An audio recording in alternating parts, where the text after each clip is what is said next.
৳১ দিলে ১০টা রুটি মিলে। তাই নিজের মন মতন করে নাস্তা বানাই আর আরামসে খাই। আসসালামু আলাইকুম বন্ধুরা। দেখতে, দেখতে বিদেশের মাটিতে ৩টি বছর কাটিয়ে ফেললাম।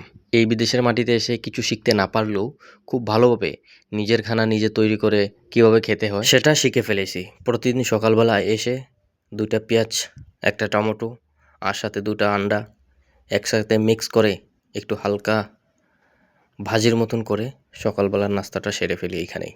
নাস্তা করা শেষ হলে আবারও চলে যাব যুদ্ধর ময়দানে। আর যুদ্ধর ময়দানে টিকে থাকতে হলে অবশ্যই সব কিছু আপনাকে শিখতে হবে।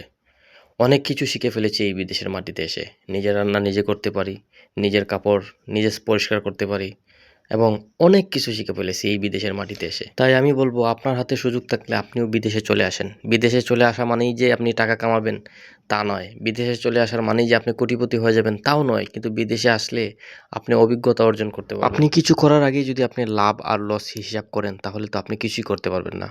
আপনাকে যেটা করার নিয়ত করবেন সেটা লাভ লসের কথা চিন্তা না করেই এগিয়ে যেতে হবে।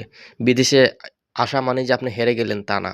বিদেশে আসা মানে যে আপনি লস খেয়ে গেলেন তাও নয়। বিদেশে আসলে অনেকেই তো সফলতা অর্জন করতে পারে।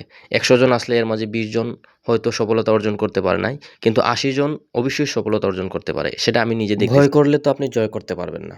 তাই সব ভয়কে দূরে ফেলে জয়ের পথে আপনি এগিয়ে যান। আর জীবনে যদি কিছু করতে চান, রিস্ক না নিলে কখনোই সিক্স মারতে পারবেন না। সিক্স মারতে হলে আপনাকে অবশ্যই রিস্ক নিতেই হবে বন্ধুরা। বন্ধুগণ, আমি কাতারে থাকি। আর কাতার থেকে প্রতিনিয়ত আপনাদেরকে এই ভিডিওগুলি দিয়ে থাকি। আমার ভিডিওগুলি যদি আপনাদের একটুকু ভালো লেগে থাকে অবশ্যই আমার এই পেজটি ফলো দিয়ে পাশে থাকবেন এবং ইউটিউব থেকে দেখে থাকলে আমার ইউটিউব চ্যানেলটি সাবস্ক্রাইব করে পাশে থাকবেন।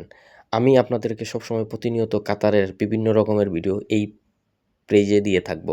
অবশ্যই আপনারা আমার পাশে থাকবেন।